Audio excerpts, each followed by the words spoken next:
রাদারফোর্ডের পরমাণু মডেল সম্পর্কে জানবো। জাস্ট তুমি আমার চিত্রগুলো যদি একটু মনে রাখতে পারো তাহলে তুমি রাদারফোর্ডের পরমাণু মডেল সম্পর্কে তোমার একটা অভিজ্ঞতা হয়ে যাবে। দেখো রাদারফোর্ডের পরমাণু মডেলটা কিন্তু এরকম, দেখতে কিন্তু এরকম। এটা হলো রাদারফোর্ডের পরমাণু মডেল। তো বিজ্ঞানী রাদারফোর্ড 1911 সালে একটি মডেল প্রতিষ্ঠা করছিলেন, সেটা হলো রাদারফোর্ডের পরমাণু মডেল। তো রাদারফোর্ডের পরমাণু মডেলের মধ্যে দেখো পরমাণুর একটা কেন্দ্র থাকে, পরমাণুর একটা কি থাকে, কেন্দ্র থাকে। পরমাণুর এই কেন্দ্রের নাম হলো নিউক্লিয়াস।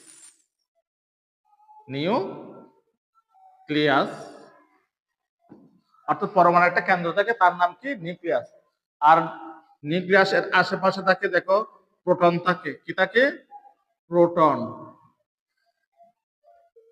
আর থাকে কি, নিউট্রন। অর্থাৎ পরমাণু একটা কেন্দ্র আছে, তার নাম হলো নিউক্লিয়াস।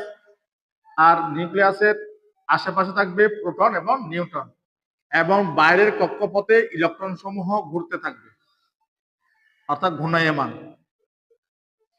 আর ইলেকট্রনের চার্জ হলো কি, ইলেকট্রনের চার্জ হলো নেগেটিভ। তাহলে বিজ্ঞানী রাদারফোর্ড প্রথমে 1 নম্বরে যেটা বলছে, রাদারফোর্ডের পরমাণু মডেলে 1 নাম্বার যেটা বলছিলেন সেটা হলো দেখো পরমাণুর একটি কেন্দ্র আছে, এই যে কেন্দ্র, এই কেন্দ্রের নাম হলো কি, নিউক্লিয়াস। এরপর বলছে কি, পরমাণুর ভেতর বেশিরভাগ জায়গা থাকবে ফাঁকা। দেখো এই জায়গাগুলো কিন্তু ফাঁকা থাকে, পরমাণুর ভিতরে বেশিরভাগ জায়গা ফাঁকা থাকে। আর পরমাণুর নিউক্লিয়াসকে কেন্দ্র করে ইলেকট্রন সমূহ চারদিকে ঘুরতে থাকে। কিভাবে, সূর্যের চারদিকে, পৃথিবী যখন সূর্যের চারদিকে ঘুরতে থাকে, সূর্য যখন, সূর্যকে কেন্দ্র করে পৃথিবী যেভাবে ঘুরতে থাকে, ঠিক একইভাবে নিউক্লিয়াসকে কেন্দ্র করে ইলেকট্রন সমূহ চারদিকে ঘুরতে থাকে। এটা হলো রাদারফোর্ডের পরমাণু মডেল। ঠিক আছে।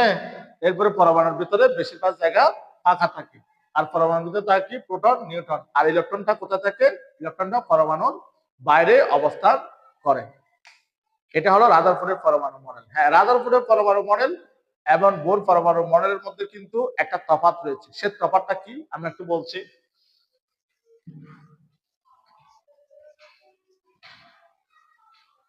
1911 সালে যখন রাদারফোর্ড পরমাণু সম্পর্কে যখন একটা তথ্য দিয়েছিলেন, এর 2 বছর পর 1913 সালে বিজ্ঞানী বোর 1913 সালে 2 বছর পর এসে দেখলেন যে উনি, রাদারফোর্ড যেটা বলছিলেন যে পরমাণু একটা কেন্দ্র থাকবে, তার নাম নিউক্লিয়াস,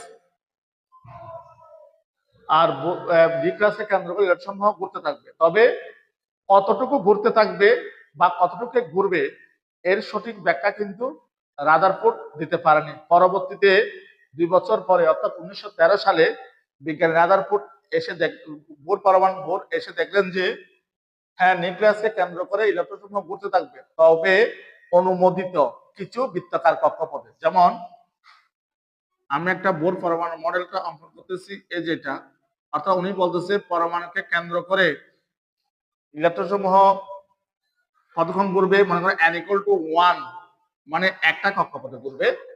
যদি n এর মান যদি 2 হয় তাহলে 2টা কক্ষপথে ঘুরবে, n এর মান 3 হলে 3টা কক্ষপথে ঘুরবে।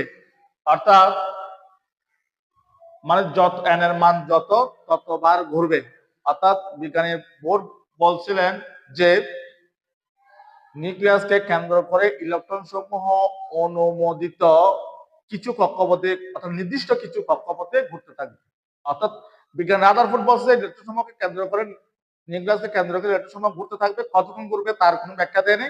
পরবর্তীতে 1913 সালে বিজ্ঞানী নিলস বোর এসে বলছেন যে পরমাণুকে ইলেকট্রন সমূহ কেন্দ্র করে নিউক্লিয়াস ঘুরবে, তবে অনুমোদিত কিছু কক্ষপথে বা নির্দিষ্ট কিছু কক্ষপথে। এটা হলো বিজ্ঞানী বোর পরমাণু মডেল। বোর এটা বলছিলেন। এখন দেখো ওখানে তুমি যখন করতে যাবে তখন কিন্তু তোমার ইলেকট্রন বিন্যাসের প্রয়োজন।